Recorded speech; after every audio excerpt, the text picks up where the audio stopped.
वेती resort में आज एक भव्य कार्यक्रम का आयोजन किया गया। ये कार्यक्रम रियल्टर सोशल वेलफेयर एसोसिएशन की जानिब से था। इस प्रोग्राम के अंदर वसई विरार, मीरा भयंदर और पालघर के काफी बिल्डरों ने पार्टिसिपेट किया। इस एसोसिएशन के जरिए जनता को सही दिशा दिखाना और उनको सही घर उपलब्ध कराना होता है। इस एसोसिएशन में आए हुए बिल्डरों का मान सम्मान भी बड़े अच्छे अंदाज में किया गया। उनको शॉल, पुष्प और सम्मान चिन्ह देकर सम्मानित किया गया। रियल एस्टेट के गुरु जिनको बोला जाता है, जिन्होंने आज रियल्टर सोशल वेलफेयर एसोसिएशन बनने के लिए बहुत बड़ा सपोर्ट किया। शायद अगर वो हमारे इस रियल एस्टेट में नहीं हमसे मिलते या हम उनसे नहीं मिलते तो शायद आज ये जो इतना बड़ा कारोबार, इतना बड़ा रियल एस्टेट इंडस्ट्री जो कि नालासोपारा से शुरुआत हुई थी और वसई विरार, नायगांव, बोईसर, पालघर तक पहुंचने के लिए उन्होंने जो हमें मार्गदर्शन दिया, जो हमें सपोर्ट दिया, ऐसे हमारे रियल्टर सोशल वेलफेयर एसोसिएशन के गुरु नहीं, महागुरु Shri lion, honourable lion Prashant Patil sir, the builder and developer, I request to please come to the stage. तो जोरदार तालियों से स्वागत, सबका स्वागत यहाँ पर शानदार और आज से होना चाहिए। ऐसे जिन्होंने हमें मार्गदर्शन दिया, हमें आगे बढ़ने के लिए प्रोत्साहन दिया।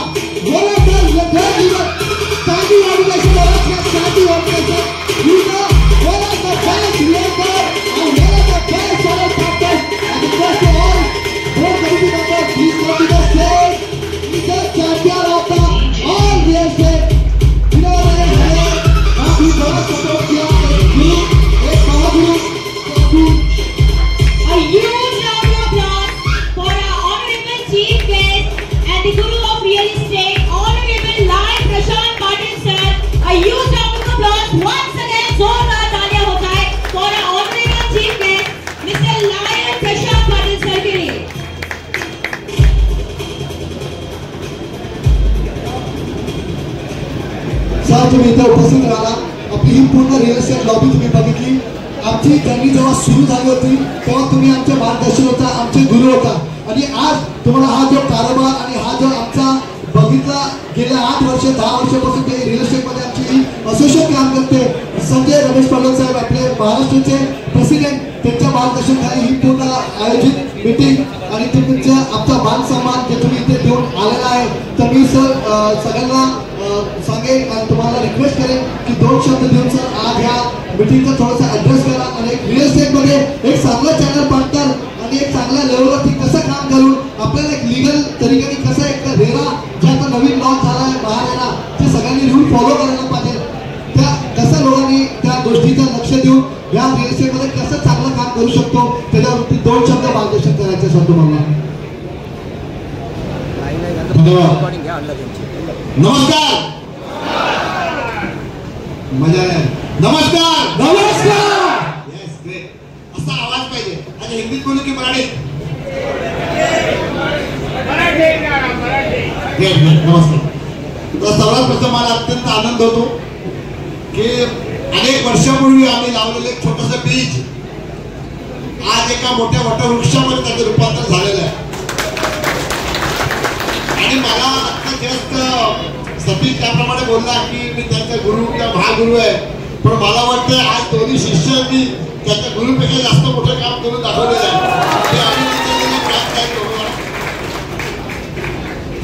मला असं वाटतं की मी ज्या वेळेला 1986 ला या व्यवसायामध्ये आलो, कन्स्ट्रक्शनच्या बिझनेसमध्ये आलो, त्या नालासोपारा तसं काहीच नव्हतं।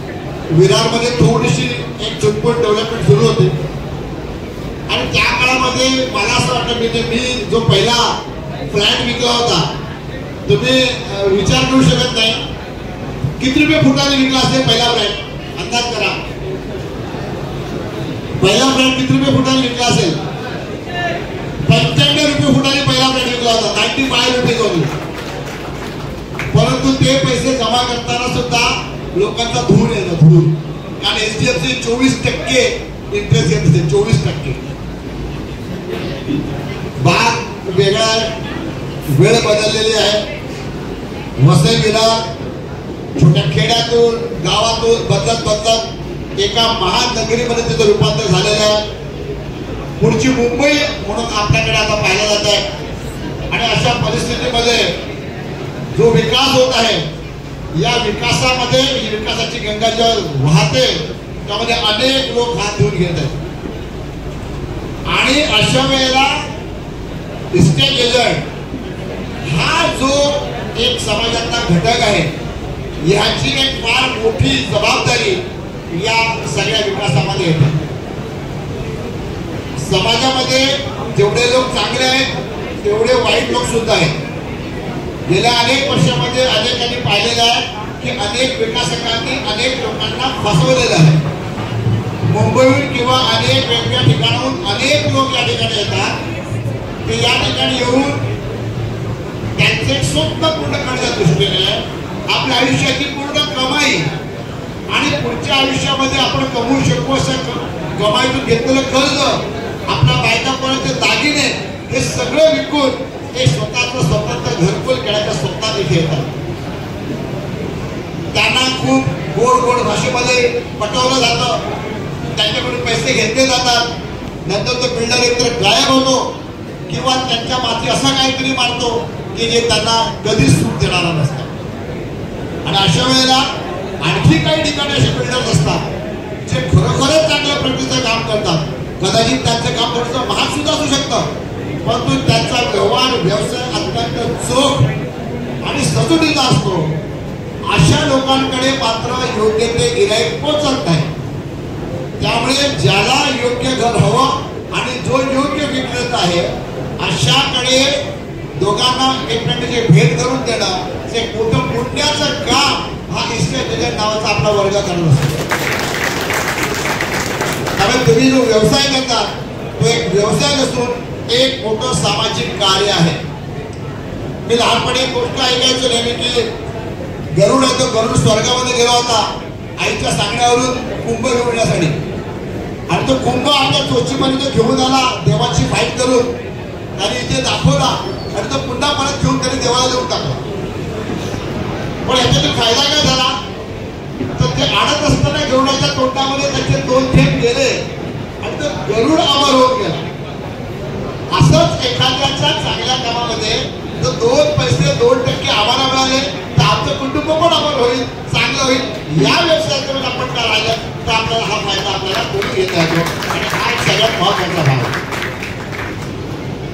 ज्यावेळेला असे अनेक व्यवसाय इथे काम करत होते, एक असा काळ होता मस्तीविरामध्ये की अनेक इष्ट एजंटचे मर्डर झाले होते.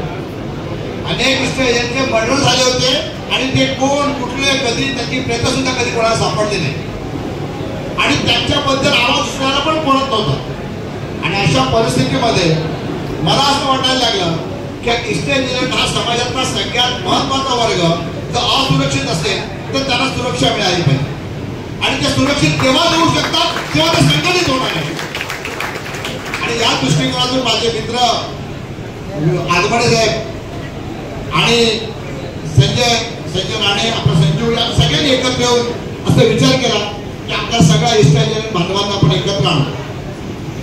आणि या सगळ्यांना एकत्र आणून जर आपण त्यांची एक चांगली ओढ बांधली तर आमच्याशी कोण टक्कर घेऊ शकणार. दुसरा एक मोठा प्रॉब्लेम मला लक्षात आला की अनेक इस्टेटनी व्यवसाय केला, चांगले गिऱ्हाईक दिलं, परंतु जेव्हा त्याचे पैसे घ्यायची वेळ आली तर एकतर त्याची फ्लॅट घेतला त्याने किंवा ज्या बिल्डरकडे आपण दिलंय त्याने त्यांची जी घेतलीचे जे पैसे आहेत ते पैसे त्याला देण्याकडे नकार दिला. त्यांच्यासाठी कोणी उभं राहिलं नाही, पोलिसांनी त्यांची बाजू घेतली नाही. अशा वेळेला आपल्यासाठी उभं राहण्यासाठी आपलेच लोक असायला पाहिजे. आणि जर आपण संघटना नाही केली तर हे शक्य होणार नाही. या दृष्टिकोनातून या संघटनेचा आपण जन्म दिला. पण ह्या मागचा एक मोठा सामाजिक उद्देश होता. तो सामाजिक उद्देश असा होता की ज्या वेळेला आपण एखादा कस्टमर देतो आणि तो कस्टमर जर वाईट निघाला, क्रिमिनल निघाला किंवा देशविघातक कार्य करणारा निघाला तर ते खूप मोठं पातक आपल्या माथ्यावर राहील, एक मोठा देशद्रोह आपल्याकडे होऊ शकतो. आणि यासाठी जर आपण संघटित असलो आणि आपण जर ठरवलं की अशा चुकीच्या माणसांना आपण अशा प्रकारे कोणत्या ठिकाणी थारा देणार नाही आणि जर आपण सर्वांनी मिळून ठरवलं अशा गुन्ह्याचं प्रमाण निश्चित कमी होऊ शकतं आणि ते तसं झालेलं माझ्या दृष्टीस आलेलं आहे. आता आपल्या वसई विरार नारासुमारा सगळीकडे वेगवेगळ्या संस्था आपल्या तयार झाल्या, पण संस्थेचं उद्दिष्ट हे मात्र योग्य प्रकारे चाललेलं याची मला खात्री वाटते. आता पुढचा भाग मला लक्षात आला की निव्वळ दलाली घेताच आपण थांबायचं का, आपल्याला दुसरे काही मार्ग अवेलेबल आहेत का. आणि जसं जसं काळ बदलतो नवीन नवीन आयडिया येत होतात आणि त्यामुळे पुढच्या काळामध्ये सोल सेलिंगची आयडिया आपल्याकडे आली आणि या आयडियामुळे चेंज झाला, विषय चेंज झाला. बिल्डर्सकडे आता वेळ नाही आहे, त्यांना पटकन बांधायचं, पटकन विकायचं. दलाली 2% की 5% 6% गेली चालेल, पण मला लवकरात लवकर माल विकायचा आहे. आणि जर तो व्यवसाय करून माल विकायला राहिला तर बाकीची डेव्हलपमेंट तो कधी करणार. आणि यासाठी त्याला मदत करणारी एक समांतर प्रक्रिया तयार व्हायला पाहिजे. आणि ती जर समांतर प्रक्रिया तयार झाली तर त्यातून खूप चांगलं काम होऊ शकतं. अनेक कॉर्पोरेट्स त्याच्यामध्ये आले, त्या कॉर्पोरेट्सने सुरू केलं आणि विक्रीचं काम करायला सुरुवात केली. परंतु त्यांच्या कॉर्पोरेट्सच्या लोकांशी संबंध डायरेक्ट नसतो, पण माझ्या इस्टेट एजंट बनवायच्या लोकांशी थेट संबंध असतो. त्याला त्याच्यातला कोणा कपडा माहिती असतो, योग्य माहिती असते. आणि यासाठी ज्या पद्धतीने काम करायला पाहिजे ते कसं करायचं ते माझ्या लोकांना माहिती असतं. आणि म्हणूनच ज्यावेळेला यांनी आपली संस्था स्थापन केली सोशल वेलफेअर असोसिएशन आणि त्यावर या सगळ्या 7 पिलर्स वेगवेगळ्या आयडियाज त्यांनी सुरू केल्या आणि त्या सक्सेस देऊन दाखवल्या. तिथे राणीने सुद्धा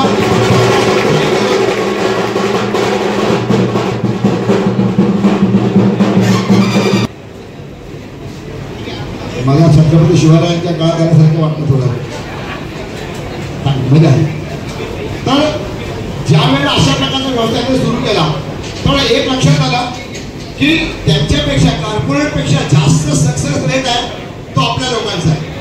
आणि मला सांगायला आनंद होतो की या येत्या काळामध्ये वसई विरारमध्ये खूप मोठं रिडेव्हलपमेंट येऊ घातलेलं आहे. खूप मोठ्या प्रमाणात नवीन कन्स्ट्रक्शन टावर्स होत आहेत आणि या सगळ्यांमध्ये खूप मोठ्या प्रमाणामध्ये आर्थिक उलाढाल होणार आहे. आणि आपण एक असिस्टंट एजंट म्हणून या उलाढालीमध्ये आपला एक सिंहाचा वाटा असायला पाहिजे आणि त्यासाठी आपण सगळ्यांनी प्रयत्नशील राहायला पाहिजे. त्या दृष्टिकोनातून आजच्या तारखेला ही जी प्रक्रिया सुरू आहे ही प्रक्रिया अत्यंत उत्तम आहे. तुम्ही सुद्धा सर्वांनी त्यामध्ये इन्व्हॉल्व व्हा, सेल करा. जेवढं जास्त विकाल तेवढं जास्त तुम्हाला फायदा होईल. आता सगळ्यात महत्त्वाचा विषय आहे की आता सिस्टम बदललेली आहे. अनेकांची फसवणूक टाळण्याकरता गव्हर्नमेंट सुद्धा चालू झालं आणि गव्हर्नमेंटने महारेरा ही प्रक्रिया आपल्याकडे आणलेली आहे, कायदा आपल्याकडे आणलेला आहे. हा कायदा सर्वांच्या फायद्याचा, बिल्डरच्या फायद्याचा अशासाठी आहे की कस्टमरला त्याचे क्लॅशेस कमी होणार आहे, त्याला सगळे क्लीन चिट मिळणार आहे. परचेसदाराला काय फायदा आहे तर त्याची फसवणूक होणार नाही, बिल्डिंग अर्धवट झाली तरी ती पूर्ण होण्याची खात्री आहे. एजंटला काय फायदा की त्याला आता आपण फसवू शकणार नाही, त्याला क्लिअर रेट मिळणार. परंतु या सर्वांमध्ये आपण सर्वांनी नियम पाळले पाहिजे. आपण जर नियम पाळले नाही तर आपल्याला आपले अधिकार मागायचा हक्कच राहणार नाही. त्यामुळे पद्धतशीररित्या हे सगळे नियम आपण वेळोवेळी पाळले पाहिजे. जर आपली संस्था असेल तर संस्थेचे सगळे नियम, सगळ्या मीटिंग्स वेळोवेळी झाल्या पाहिजेत. त्याचे change report, test report, audit हे टाइम टू टाइम झाले पाहिजे. त्याचे हिशोब आणि सगळे लोकांमध्ये सबमिशन झालं पाहिजे. आपली जी प्रक्रिया आहे ती पारदर्शक असायला पाहिजे आणि ते तुम्ही जर केलं तर तुमच्या संस्था खूप टिकणार आहे. मी लायन्स क्लबमध्ये काम करतो. लायन्स क्लब गेले 108 वर्ष काम करते आणि ते एवढ्यासाठीच काम करते की त्याच्यामध्ये ट्रान्सपरन्सी आहे. तर अशा अनेक संस्था ज्या ट्रान्सफर आहेत, ज्या प्रॉपर ट्रान्सपरन्सी पाळतात, त्या खूप मोठ्यापर्यंत काम करतात, म्हणजे अगदी 4 पिढ्यांपर्यंत काम करतात. आणि मला असं वाटतं की वसई विरार नालासोपारा हे खूप अवाढव्य आहे. अजून त्याच्यातला फक्त 20% भाग डेव्हलप झाला आहे, फक्त 20%.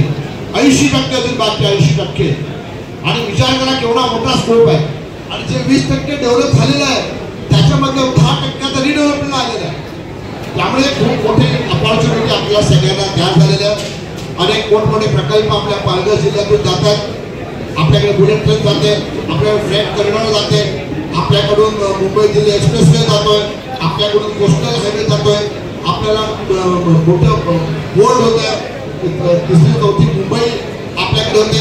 प्रत्येक प्रकारची डेव्हलपमेंट आपल्याकडे होते. एवढंच नाही तर आता आपल्याकडे मेट्रो सुद्धा येणार आहे, आपल्या रस्त्याला समांतर रोड जाणार आहे. अशा सगळ्या जर आपल्याकडे सुविधा येणार असतील तर त्या सुविधेचा फायदा घेताना अनेक लोक आपल्याकडे येणार आहे. मुंबई अलिबाग आणि विरार कॉरिडॉर हा तर फार मोठा होणार आहे. कधी होईल काही माहिती नाही, पण तो 52 स्टेशन असणार पाठ असणार आहे. त्यामुळे हे खूप चांगलं डेस्टिनेशन असणार आहे लोकांना राहण्यासाठी. मुंबईमध्ये सर्वसामान्य लोकांना राहण्याची आता जागा शिल्लक नाही आहे. ती जागा तो जो गॅप पडलेला आहे तो आपण वसई विभागामध्ये भरू शकतो. मुंबईचं टाउन त्यावेळेला आपल्या दिशेने सरकत आहे, त्यामुळे आपले वर्किंग प्लेस त्यासाठी येतात. या सगळ्याचा फायदा घेऊन आपल्याला काम करायला पाहिजे आणि यासाठी आपल्याला युनायटेड राहायला पाहिजे, चांगली कामे केली पाहिजेत, आपल्या स्वतःबरोबर समाजाचा पण विकास केला पाहिजे. माझं तर तुम्हाला सांगणं आहे की येत्या काळामध्ये जसे तुम्ही आपल्यासाठी कार्यक्रम करतात तसे एक दिवस सामाजिक क्षेत्रातले कार्यक्रम घ्या, गरीब आदिवासीसाठी घ्या. मी गरीब आदिवासीसाठी काम काय करायला सांगतो तुम्हाला, जव्हार वाडा साईडला तर त्यांच्याकडे असलेल्या वाडाचं नद्यांचं पाणी आपण अडवलंय आणि ते पाणी आपल्याला येतं. त्यांचे प्यायचे वांदे पण आपण त्याची मजा घेतोय. मग त्या मजेतून थोडंसं त्यांना दिलं तर काय हरकत आहे, पण ह्यातून थोडंसं त्या ठिकाणी करायचा तुम्ही प्रयत्न करा. त्यांची मुलं उपाशी मारतायत, त्यांच्यासाठी काहीतरी करा, त्यांच्या शिक्षणाचा प्रयत्न करा. खूप सगळंच करायला पाहिजे असं नाही, पण या सगळ्यामध्ये खालीचा वाटा जरी उचलला तरी ते खूप मोठं काम होण्यासारखं आहे. तर ते सामाजिक भाग तुम्ही पाळून व्यवसाय करा. आपल्याकडून इनडायरेक्टली प्रदूषण होते. आपण ज्या बिल्डिंग लाईनला सपोर्ट करतो, एक बिल्डिंग बांधली जाते ते प्रदूषण होते. हरकत नाही, विकास असेल तर असतानाच, पण त्याला प्रत्युत्तर म्हणून आपण एक जर बिल्डिंगचं आपलं काम केलं तर 100-200 झाडं लावण्याचं काम मात्र आपण निश्चित करायचंच जाऊ. कोणत्याही ग्रामीण भागामध्ये शहरामध्ये जिथे तुम्हाला झाडं लावता येतील तिथे झाडं लावा. गव्हर्नमेंट सांगते म्हणून नियमात लावू नका, मनापासून लावा. तुमच्या बर्थडेला किमान 5 झाडं स्वतः लावा, प्रत्येक बर्थडेला. बघा तुम्हाला किती फायदा आहे, समाज पूर्ण बदलून जाईल, चेंज होईल आणि मग आपल्याला पण आपण हे जे काय समाजातून घेतलेलं आहे ते परत दिल्याचा आनंद मिळेल. या ठिकाणी मला आपण सर्वांनी बोलवलं त्याबद्दल मी आपल्या सगळ्यांना ऋणी आहे. तुम्ही जे दैदिप्यमान यश मिळवलेलं आहे ते असं निरंतर तुम्हाला मिळत राहा. व्हाईट अँड व्हाईटमध्ये तुम्ही खूप सगळे स्मार्ट दिसतात, डायनॅमिक दिसतात. तुम्ही असंच डायनॅमिक राहा, असंच चांगलं काम करा, खूप पैसे कमवा. त्या पैशातून जनतेचा शेअर जनतेला द्या, लोकांना पण पैसे कमवायची संधी द्या आणि अशा प्रकारे सगळे आपण विन विन सिच्युएशनमध्ये राहा. मला तुमचा सगळ्याचा नेहमीच अभिमान वाटत राहिलेला वाटत राहील. माझ्या सतत शुभेच्छा तुमच्यावर असतील. आशीर्वाद देणारा मी मोठा निश्चित नाही आहे, पण माझ्या शुभेच्छा नेहमी तुमच्यावर असतील. तुमचं सक्सेस हेच इंडायरेक्टली माझं सक्सेस आहे. तुम्हाला पुन्हा एकदा मी खूप खूप शुभेच्छा देतो. खूप खूप धन्यवाद. जय धन्यवाद. या कार्यक्रमामध्ये येऊन आपण कोणाला करत नाही. तिकडे रजिस्टर खूप ठेवला आहे, इकडे 600 सभासदांनी आपण एक आम्ही या कार्यक्रमाला आलो. जवळजवळ 53 संख्या आपण या कार्यक्रमाला वाढवली आणि हा कार्यक्रम सक्सेस करण्यासाठी कोणाचं स्वागत वाहन केलं असेल, कोणाला ट्रॉफी मिळाली असेल. कारण हा कार्यक्रम ज्या पद्धतीने संदीप चव्हाणने होस्ट केला आहे तुम्ही पाहताय की बाबा इथे कोणाचं नाव राहून केलं असेल, कोणाचं मान सन्मान मिळालं नसेल.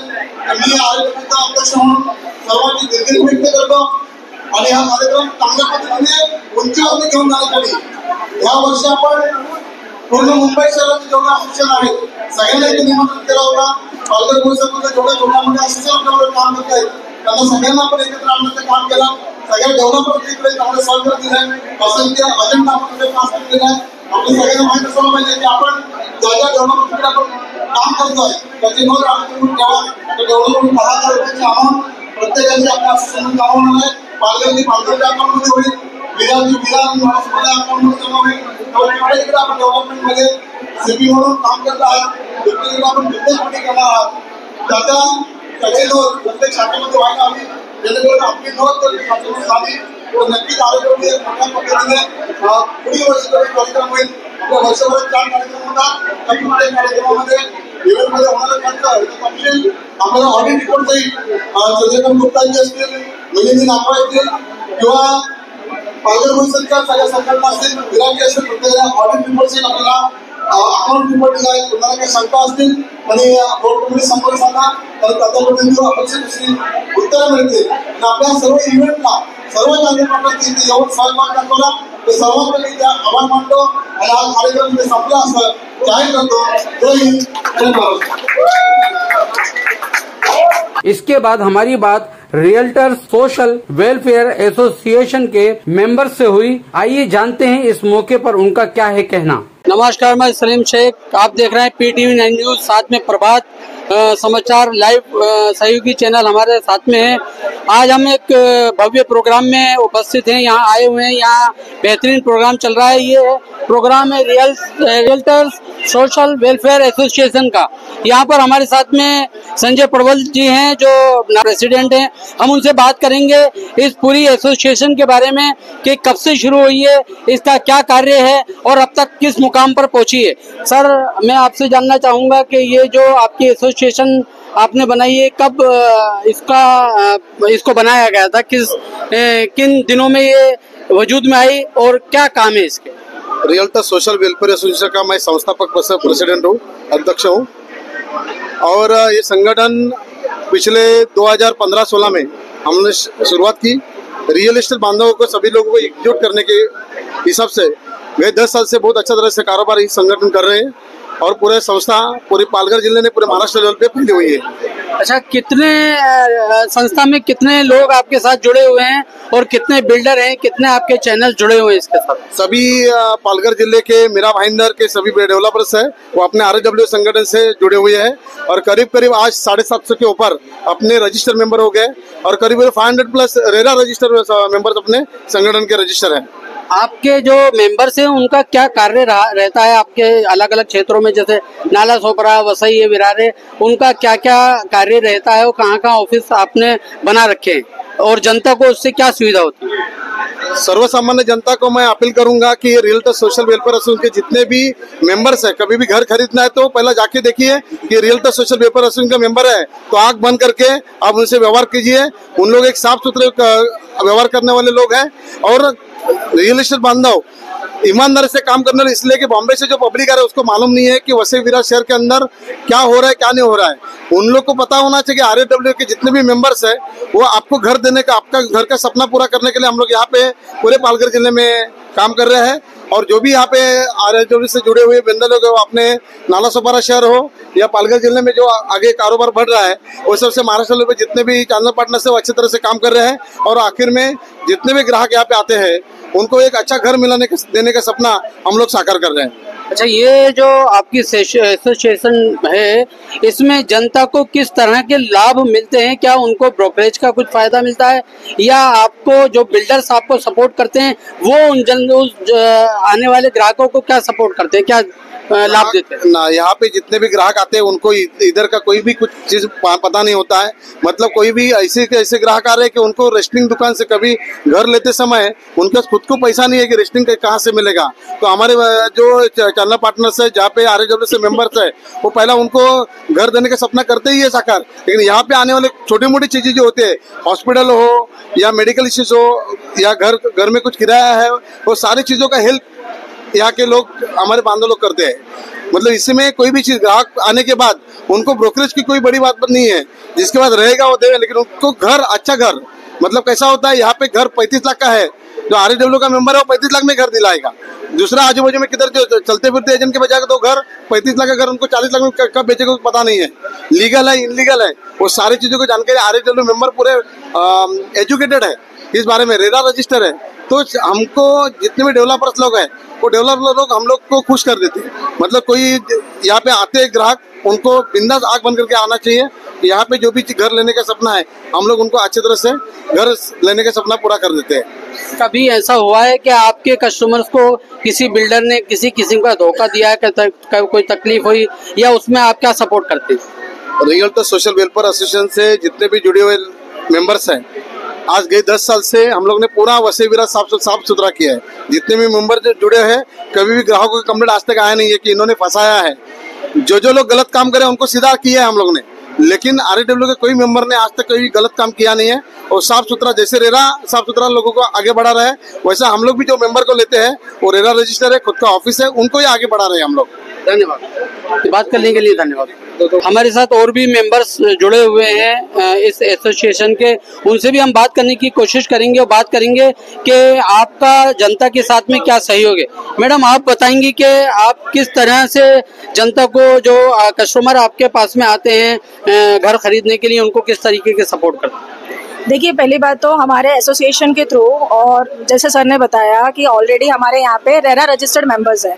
तो अगर रेरा रजिस्टर्ड मेंबर्स है, मतलब उन लोग ने जो गवर्नमेंट के नियम निकला कि आपको एग्जाम देना है, पहले ट्रेनिंग लेनी है, फिर एग्जाम देना है, फिर उसको पास करना है, फिर आपको रेरा सर्टिफिकेट मिलेगा, तो वैसा लोगों ने लेके रखा है। मतलब उनको लॉस पता है, गवर्नमेंट के जो लॉस बने हैं, एक एजेंट के लिए बने, कस्टमर्स के लिए बने हैं, तो और बिल्डर लोग के लिए बने, वो लॉस पता है। अब आज के टाइम पे पालघर डिस्ट्रिक्ट का जो नाम चल रहा है और जो पूरे देश दुनिया की वहाँ पे नजर है, इतने सारे इंफ्रास्ट्रक्चर गवर्नमेंट के यहाँ लॉन्च हुए हैं, विरार से लेके पूरे पालघर जिले में, बोईसर पालघर तक में जो डेवलपमेंट चल रहा है, वहाँ पे ये पता लगाना बहुत मुश्किल है कि A category, B category, C category का डेवलपर कौन है, अच्छा काम किसका है।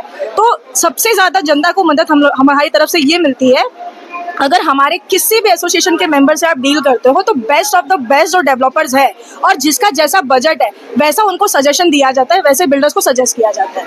ये सबसे बड़ी सहायता है। धन्यवाद। कुल मिला के यहाँ पता चलता है कि ये एसोसिएशन जनता के लिए कितने भले काम कर रही है, उनको किसी भी तरीके का धोखा नहीं होने देती, पूरी तरीके से गाइड करती है, और जिस बजट का आदमी, जिस बजट का कस्टमर इनके पास में आता है, उस बजट की प्रॉपर्टी ये उनको मुहैया कराते हैं, दिलवाते हैं। मैं हूं सलीम शेख, PTV 9 न्यूज़ के लिए, और साथ में प्रभात समाचार सहयोगी चैनल है, उसके लिए धन्यवाद।